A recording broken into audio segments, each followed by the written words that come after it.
لله وحده والصلاة والسلام على من لا نبي بعده أما بعد فأعوذ بالله من الشيطان الرجيم بسم الله الرحمن الرحيم إنا أعطيناك الكوثر فصل لربك وانحر إن شانئك هو الأبتر وقال تعالى في مقام آخر ولكل أمة جعلنا منسكا وقال النبي صلى الله عليه وسلم ما عمل ابن آدم من عمل يوم النحر أحب إلى الله من إهراق الدم وإنه ليأتي يوم القيامة بقرونها وأشعارها وأصلافها وإن الدم ليقع من الله بمكان قبل أن يقع بالأرض فطيبوا بها نفسا رواه الترمذي صدق الله العظيم وصدق رسوله النبي الكريم. نننه درس هغه زمون د قربانی س احکامات د هغه فضایل وغیرہ د هغه په بیان کړي. قربانی د دې وجوب د قرآن مجید نه هغه ثابت دی. قرآن مجید کې الله پاک فرمایي فصل لربک وانحر سورہ کوثر کې دیکھے راغلی دی فصل لربک منس کوا درف پل نپارا وانحر او قربانی کوا. وزدری قربانی نسا مراد دی حضرت ابن عباس رضی اللہ تعالی عنہ چی د نبی علیہ السلام د ترزوی دے فرمائی چی وانحر اے فصبح یوم النحر دا اختر پا ورز باندی چی دین اغا ذبح کولدین دا مراد دی. او دغرنگی وانحر قال یقول فصبح یوم النحر سنن الکبرى للبیحقی واغی کم راغلی دی. دغرنگی علامہ ابن کثیر رحمه اللہ هم دے آیات لاندې لیکلی دي چې وانحر یعنی وانحر علی اسمه قربانی کا پنوم د الله پاک باندې. نو د دینه مراد سورہ کوثر کې چې کوم ذکر شوی نه د دینه مراد هغه قربانی کول دي. یا بل آیات کې راځي ولکل امه جعلنا منسکا د هر امت د بار الله پاک فرمایي مونږ یو قربانی چې دین هغه مقرر کړی دی. یعنی هر امت چې تیر شوی دی د هغوی د پر سنه قربانی چې دین هغه الله پاک مقرر کړی دی چې دی د الله پاک تقرب د الله پاک نزدېکت او د ثواب په نیت باندې د الله پاک د پاره چې دین هغه سروي و غیره ذبح کین د هر امت لپاره دا یو طریقه چې دین هغه مقرر شي و. نو د دې امت لپاره هم الله پاک دغه طریقه مقرر کړی دا. په احادیث کې ډېر احادیث د قربانی باره کې هغه راځي. عائشہ رضی الله تعالی عنها نه روایت ده هغه فرمایي چې نبی علیہ السلام فرمایي ما عمل ابن آدم من عمل یوم النحر هیڅ یو عمل دا بنی آدم اغا اللہ پاک تخوخ نرے دا اختر پا ورز باندے من احراق الدم دا وین دا تویولونا دا ساروی دا وین چکم تویگی دا دینا زیاد خوخ عمل دا اللہ پاک تا بل حس نشتے دا اختر پا ورز باندے دلو اختر پا ورز او بل داری چو انہو لا یأتی یوم القیامت او دغا ساروی با دا قیامت پا ورز راشی یا براوستلشی دے براشی بقرونها یعنی راتلبا کئی یعنی دے بچی دین اغا د قیامت په ورځ د نیک اعمالو په تله کې تللی کېږي بخرونها د خپلو ښکرونو سره و اشعارها او د خپلو اختو سره و ازلافها او د خپلو سوو سره یعنی دغه ټولو څیزونو سره دغه ټول به چې دی نه هغه راځي او په نیک اعمالو په تول کې به هغه تللی کېږي. و ان الدم لیقع من الله بمکان او دا وینه چې دی نه هغه تویږي په یو ځای باندې قبل ان یقع بالارض فطیبوا بها نفسا دا چې په دې ځمکه باندې تویږي د دې نه مخکې دا د الله پاک په دربار کې چې دی نو هغه قبول شوی دی دغه څاروی. او یا بل حدیث کې راځي چې فإن الدم وإن وقع في الأرض فإنه يقع في حرز الله. دا ځمکه دا وینه چې دی نو اگر که په دې ځمکه تویږي لیکن دا چې دی نو هغه په حقیقت کې دغه وینه چې دی نو هغه د الله پاک په دربار کې چې دی نو هغه قبلېږي د دې نه مخکې چې دی نو هغه قبوله شوي وي په الله پاک په حفاظت کې دغه تویږي. اول حدیث کې راځي دغه ساروی د خپل کرونو ویښتو اسو د دې ټولو سره او د دې پرش سره د کم پرش باندې چې وینه تویږي د دغه ټول سره به چې دی هغه قیامت په ورځ راوړلی شي او د نیک اعمالو په تول کې به چې دی هغه تللی کېږي. او صحابه هم تپوس وکړو قال اصحاب رسول الله صلی الله علیه وسلم یا رسول الله الله رسوله ما هذه الاضاحي دا وزین سوز دې چې داخله قرباني کوي د دې څه حقیقت ته نبی علیہ السلام فرمایل سنت ابیکم ابراهیم علیه السلام، دا خو ستاسو د پلار د ابراهیم علیه السلام سنت دی، دا طریقه ده د هغه.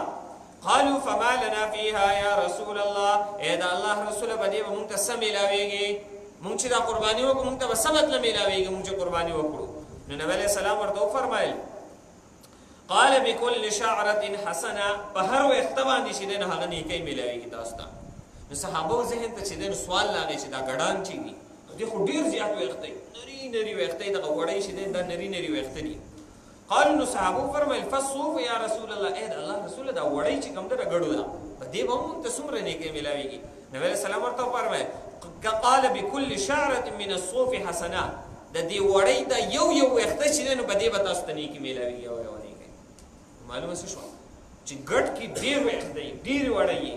او د څاروي کې چې دی د هغې په نسبت باندې په بیزه کې هم کمي وي او په عام څاروي کې خو بیخي دغه وخته ډېر کم وي. نو د هغې خو جدا ثواب دی، خو دلته کې د دې وختو جدا ثواب چې دی نو هغه حسابېږي. نو د ګډ وضاحت چې دی نو هغه بیا غوره ده. دلته بل حدیث کې راځي که نه، نبی علیه السلام فرمایي خیر الاضحیة الکبش و خیر الکفن الحله، غوره کفن چې دی نو هغه سپین کفن دی او غوره چې دی نو هغه قرباني هغه د ګډو قرباني ده چې دا وکړی شي. په دې کې ځکه په دې کې دغه وخته ډېر وي او د هر وخته په بدله کې چې دی نو هغه نیکي میلاویږي. نو لہذا د ګډ قرباني هغه ډېره زیاته چې دی نو هغه غوره ده. دا نور هم غوره دی خو د دغې په نسبت باندې د ګډ هغه ډېره غوره ده.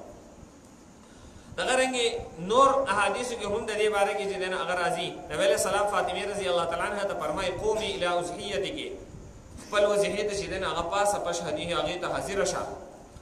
فإن لکی بأول قطرة تقطر من دمها، ځکه چې د دې اولنۍ قطره چې کله تویږي ان یغفر لکی ما سلف من ذنوبک، نو د دې په وجه الله پاک ستا مخکیني ټول ګناهونه معاف کوي. قالت یا رسول الله، ای د الله رسوله، فاطمه رضی الله تعالی عنها فرمایي النا خاصة اهل البیت او لنا وللمسلمین، دا فضیلت چې دی په دې وینه چې څنګه توی شي د دې سره ټول ګناهونه مخکیني معاف کیږي. آیا دا فضیلت صرف زمونږ د اهل بیتو دی یعنې د نبی علیه السلام د خاندان دی که د ټولو عامو مسلمانانو دی؟ نو نبی علیه السلام ورته وفرمیل قال بل لنا وللمسلمین، دا زمونږ دپاره هم دی دا فضیلت او د ټولو مسلمانانو دپاره هم دی دا فضیلت و چې کله دا وینه څنګه تویږي د دغه تویېدو سره چې دی نو هغه ټول ګناهونه هغه معاف کېږي. ګناهونه صغیره مراد دي، کبیره ګناه هغه په توبې سره چې دی نو هغه معاف کېږي. او دغه رنګې چې دی نو هغه بل حدیث کې راځي من ضحى طیبة نفسه محتسبا لأضحیته، وایي چا چې وضیحه وکړه چې خپل ځان په دې سره د ګناهونو نه پاک کړي او خالص نیت یې د وضیحې وي د الله پاک رضا وي، کانت له حجابا من النار، نو دا به د ده لپاره د دوزخ د اور نه چې دی نو هغه پرده ګرځي. یا بل حدیث کې راځي ما انفقت الورق فی شیء، په یو څیز کې چې پیسې خرج کېږي د دغه ټولو نه احب الی الله من نحر ينحر في يوم عيد، یعنی څومره پیسې چې خرج کېږي د اختر په ورځ باندې د دې ټولو نه خوښې پیسې الله پاک ته هغه دي کوم چې د قربانۍ څاروی پرې اخیستلی شوی او د الله پاک په لاره کې هغه ذبحه کېږي. د ټولو نه زیاتې خوښې پیسې الله پاک ته هغه دغه دي. نو دا لږ چې دی نو هغه د دې څه بعضې هغه فضایل هغه وغیره بیان شو. نور چې دی نو هغه د قربانۍ چې دی نو هغه نصاب وغیره سره د دې بحث به انشاءالله هغه سبا وکړو. اوس بعضې چې دی نو هغه څاروي داسې وي چې په هغې کې بعضې عیبونه وي، د هغې عیبونو په وجه باندې هغه قرباني چې دی نو په هغې څاروي باندې نه کېږي. نو داسې کم قسم څاروي دي چې هغه عیبونه پکې او مونږ لاړ شو میلې ته یا لاړ شو یو ځای ته څاروي هلته کې مونږ هغه څاروي کې هغه عیب ویني واخلو که وانخلو د دغې نه ځان وساتو. نو هغه عیبونه هغه په ذهن کې ایښودل پکار دي چې کم عیبونه په دغې څاروي کې وي نو دغه قرباني به چې دی نو هغه نه کېږي. نو هغه عیبونه چې دی نو هغه نمبروار هغه تاسو واورئ. نمبر 1 په هغې کې دی ګوډ، یعنی هغه څاروی چې هغه په یو خپه باندې داسې ګوډ وي چې هغه دغه خپه چې کله دی ګرځي دا ګوډه خپه چې دی نو هغه دی په ځمکه باندې نه لګوي، په دریو خپو چې دی نو هغه دی روان وي او د قربانۍ ځای ته چې دی نو هغه دی نشي تللی، د قربانۍ ځای ته چې دی نو هغه دی نشي وتلی. نو لہذا په دغې څاروي باندې هغه قرباني چې دی نو هغه نه کېږي. دغه رنګې دویم نمبر چې داسې ړون وي یا داسې چې دی نو هغه کوڼ وي چې د هغه ړونوالی یا کوڼوالی چې دی نو هغه بلکل ظاهر وي او واضح وي، نو بیا چې دی نو هغه به دغې باندې هم نه کېږي. یا دا ړونوالی چې دی نو هغه دومره چې دین هغه حصہ د تلې وي چې دریمه حصہ یا د نیمې نه زیات چې دین هغه د ړون وي بیا د هغې جدا طریقې چې دین هغه فقهاو لیکلي دي مطلب دا دی چې ړونوالی به کې وي نو د هغې نه ځان ساتل هغه پکار دي چې د دغې نه ځان وساتلی شي او دریم نمبر داسې یو بیمار څاروی وي چې د هغې بیماري بالکل واضحه وي چې هغه بالکل داسې وي چې مري د مرګ په حالاتو کې هغه داسې بیمار وي په دغې بیمار څاروي باندې هغه هم قرباني نه کېږي نمبر 4 داسې چې دی نو هغه وچ وي او داسې چې دی نو هغه خوار وي چې د هغې د خواروالي د وجې نه هغه هډوکي بالکل پکې راوتې وي او د هډوکي کې بالکل هغه دماغ هغه مازغه وغیره ختم شوي وي او ګرځېدی هم صحیح نه شي دومره د خواروالي د وجې نه بیا په دغې باندې هم نه کېږي دغه رنګې چې دی نو هغه 5 نمبر چې د هغې پیدایشي هغه لکۍ چې دی نو هغه نه وي نو لکۍ چې نه وي پیدایشي یا که کټ شوي وي دي نو په دغې څاروي باندې هغه هم قرباني نه کېږي یا هغه چې پیدایشي غوږونه نه وي نو په ده باندې هم قرباني نه کېږي د دې هر یو لاندې دلایل لیکلی دی خو موږ صرف مختصر رالو 1 نمبر لمور ګډ دی یا عام لکۍ والا دی یا ګډ دی یا بیا څاروی دی په دې کې طریقه دا دی چې دغه لم دی یا کټ شوی وي د دې ګډ نه یا د عام ګډ نه چې دی نو لکۍ یا د عام ګډ نه چې دی نو هغه د څاروي نه هغه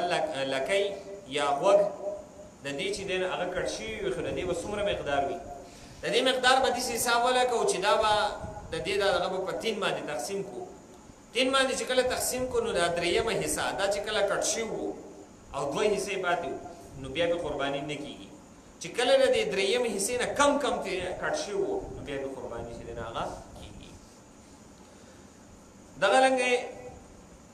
8 نمبر هغه څاروی چې د هغې پیدایشي چې دی نو هغه تیونه چې دی نو هغه نه وي غوا ده تیونه چې دی نو هغه نشته دی یا ګډه ده د هغې بیزه ده د هغې تیونه چې دی نو هغه نشته دی خو په دې کې یاد ساتل پکار دي چې پیدایشي بیا یي خو وروسته دې کټ شوي وي نو په ګډه او بیزه ګډې او بیزه کې چې دی نو هغه بیا طریقه دا ده چې د دې یو تی چې دی نو هغه نه نو بیا به دې قرباني نه کېږي چې یو تی نه او نورې وو نو قرباني پې نه کېږي او په اوښه کې او په غوا میخه کې په دې کې دغه دا دی چې 2 تیونه یې نه وو نو الو پې نه کېږي که یوې نه او 3 وو نو بیا پې کېږي دغه طریقه هغه په غوا او میخه وغیره کې ده دغه رنګې دا تیونه بعضې چې دی هغه چپ غونته کې شي وچ غونته کې شي د دې چې دی هغه هم دغه مسلې لیکلې ده چې غوای یا میخه وي یا اوښه وي چې د دې دواړه چې دی هغه تیونه هغه نه وي یا هغه وچ شوي وي یا د څه وجې د وجې نه چې دی هغه کټ شوي وي نو بیا به نه کېږي او که یو وو نو بیا به چې دی هغه کېږي دا یو دې کټ شوی نو بیا به کېږي 3 وو دغه رنګې چې دی هغه 12 نمبر چې دا هغه څاروی د هغې غاښونه بالکل غورځېدلي وي داسې چې هغه واښه وغیره نشي خوړی یا اکثر غاښونه یې غورځېدلي وي یو غاښ 2 چېرته پاتې وي او واښه چې دی هغه په اسانه طریقې باندې نشي خوړلی نو د داسې څاروي باندې هغه هم قرباني نه کېږي 14 نمبر هغه څاروی چې د هغې یو یا دواړه ښکرونه چې دی هغه بالکل په یخ کې مات شوي وي نو په دغې څاروي باندې هم قرباني نه کېږي اوس یو څاروی داسې وي چې ښکرونه یې مات شوي وي خو په یخ کې نه یې مات شوي نیم ښکر ترې مات شوی وي یا چې دی نو هغه بالکل په یخ کې نه لوګټې په دې لږ چې دی د یخ نه راوچې شي دغه ځای کې چې دی هغه مات شوی وي نو د دې باندې قرباني کېږي خو چې په یخ کې مات شوی او یو ښکر ترې مات شوی یا چې دواړه مات شوي وو نو بیا په دغې څاروي باندې هغه قرباني نه کېږي 14 نمبر هغه لیونی څاروی چې د هغه لیونتوب داسې حد ته رسېدلی وي چې هغه واښه وغیره نشي خوړی بیا به قرباني نه کېږي خو دا به بیا راشي چې کوم څاروی دي چې لیونی وي خو واښه وغیره پېژني هغه خوړی شي نو بیا پې کېږي خو چې داسې لیونی چې واښه هم نه پېژني او خوړی هم نشي بیا به دغې څاروي باندې قرباني نه کېږي دغه رنګې 15 نمبر هغه خارښتي ځناور هغه خارښتي څاروی چې د هغه خارښ دومره حد ته رسېدلی وي چې د خارښ دی بالکل خوار کړی وي بیا په دې باندې هم نه کېږي اوس داسې چې خارښ پې یې خو خوار کړی نه وي نو بیا پې چې هغه کېږي 14 نمبر چې د هغه پوزه کټ شوي وي نو په دغې څاروي باندې هم هغه قرباني نه کېږي دغه رنګې دا ولسم هم د دغه تعین مسله ده، اتلسم دا هم د دغه تعین مسله ده، نولسم هم د تعین ده، او شلم هم تقریبا دغه ده. 21 نمبر دا هغه څاروی دی چې د هغه ژبه چې دی نو هغه کټ شوي وي، یا ترې پوره ژبه کټ شوي وي، یا چې دی نو هغه درېیمه حصه د دې نه کټ شوي. دا ژبه 3 حصې کې سړی درېیمه حصه ترې کټ شوي وي او 2 حصې باقي وي، نو بیا پې قرباني نه کېږي. که د درېیمې حصې نه کم کټ شوي معمولي ژبه، نو بیا پې کېږي. دغه رنګې چې دی نو هغه 22 نمبر دا هغه جلاله ورته ویلی شي. دا هغه څاروی دی چې هغه ګندګیانې خوري، مطلب دا دی داسې څاروی چې واښه وغیره نه خوري او چېرته ګندګي په دې ګندګیانو باندې ګرځي، هغه ګندګي خوري او واښه وغیره نه خوري. نو په دې باندې عمومي طور قرباني نه کېږي، خو طریقه یې دا دی چې دا به 40 ورځې هغه پاک واښه وغیره به دې له ورکړی شي، د هغې نه بعد به چې دی هغه قرباني کوي. دغه رنګې یو وخت به دې بلکل کټ شوي وي او دریخ بې وي، نو بیا به هم نه کېږي. دغه رنګې چې دی نو هغه بس دغه تقریبا 23 وغیره چې دی نو هغه دا هغه ذکر کړي دي چې په دې باندې هغه قرباني نه کېږي. د دې نه علاوه هغه عیبدار ځناور چې په هغې باندې قرباني کېږي، لیکن غوره خبره نه ده چې سړی په قرباني وکړي، خو قرباني پې کېږي، عیب پکې دی خو قرباني پې کېږي.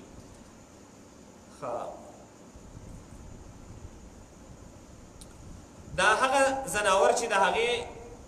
ښکرونه هغه کټ شوي وي، خو په یخ کې بلکل چې دی نه هغه نه وي کټ شوي، نو بیا په دغې څاروي باندې چې دی نه هغه قرباني هغه جایز ده.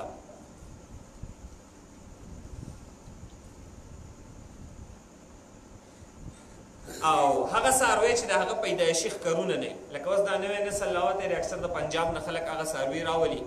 د هغې پیدایشي ښکرونه نه، یا کراچۍ کې چې څومره یې اکثر پیدایشي ښکرونه نه، ساهیوال والا نسل شو یا نور نسلونه شو چې پیدایشي ښکرونه نه، نو په دې باندې قرباني هغه کېږي. نو یا دغه دی چې ښکرې کټ شوی په یخ کې نه یې کټ شوی، نو بیا هم کېږي. یو هغه ځناور چې هغې ته د ټوخی وغیره پې لګېدلی وي، معمولي بیماري په هغې باندې هم کېږي.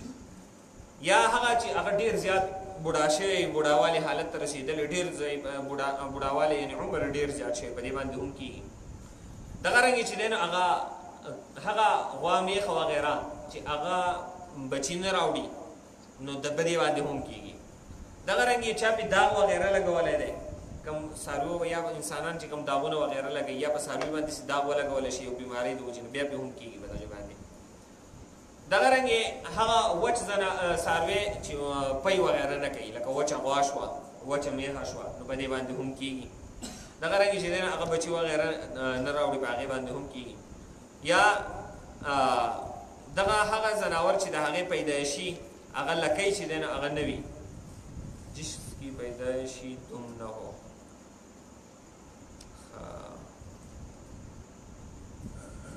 دا هغه ځناور دی چې پیدایشي تورې ډېره کچه لکۍ وي. یو خو مخکې تېر شو چې پیدایشي تورې لکۍ بیخي نه وي،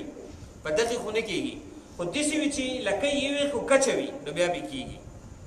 او دغه رنګې چې دی نو هغه کڼ یا ړوند چې د هغې ړوندوالی او یا کڼوالی بلکل ظاهر نه وي، معمولي چېرته کې وي، نو بیا پې کېږي. یا هغه ګوډ چې خپه لګی او ګوډوالي باندې ګرځي، خو دا خپه کومه ګوډه چې دی د ځمکې سره لګی او ګوډ ګوډ رواني، بیا پې کېږي. خو چې د ځمکې سره یې نه لګولی، نو بیا پې نه کېږي. یو هغه د دې نه علاوه 12 نمبر هغه بیمار څاروی چې بیماري ډېره زیاته حد ته نه یې رسېدلي، بیا پې هم کېږي. دغه رنګې چې دی نو هغه غاښونه یې غورځېدلي وي، خو 1 2 یا 3 غاښونه لږ غاښونه یې غورځېدلي وي، اکثر غاښونه یې وي او واښه وغیره خوړی شي، نو بیا پې هم کېږي. دغه رنګې هغه لیونی څاروی چې هغه د لیونتوب داسې حد ته نه یې رسېدلی چې د هغې د وجې نه دی واښه نه شي خوړی، نو بیا پې کېږي. که واښه یې خوړی شو، نو کېږي بیا. دغه رنګې هغه خارښ والا چې هغه سوره وي، برابر وي، ډېر چې دی نو هغه د خارښ کمزوری کړی نه وي، نو بیا پې کېږي. دغه رنګې هغه څاروی چې د هغې غوږ چې دی نو هغه سري شوی وي، دا غوږ یې دی داسې په ولاړه چې دی نو هغه سري شوی وي، نور باقي وي خو صرف سري وي، بیا پې کېږي. دغه رنګې چې دی نو یا دا غوږ چې دی نو هغه 3 حصې کې د 3مې حصې نه کم چې دی نو هغه کټ شوی و، نو بیا پې کېږي. نو دا هغه دغه یا هغه چې د هغې ګړه وغیره شو چې د هغې نه چا وړی بلکل لر کړي وي، بیا پې هم هغه کېږي. او دغه رنګ هغه ساروی چې د هغې جبه معمولي کټ کړی شي دا د هغې په نسبت هغې کې زیات و بدې کې کم دي جبه معمولي کټ شي واښه وغیره خوړی شي نو بیا چې دین هغه په دې باندې کېږي یا داسې کمزوری وي چې انتهایي کمزوری حد ته نه یې رسېدلی چې ګرځېدی نه شي او دغې حد ته نه یې رسېدلی نو بیا به چې دین هغه هم کېږي نو دا هغه څاروي ذکر شو چې په کمو باندې کېږي او په کمو باندې قرباني نه کېږي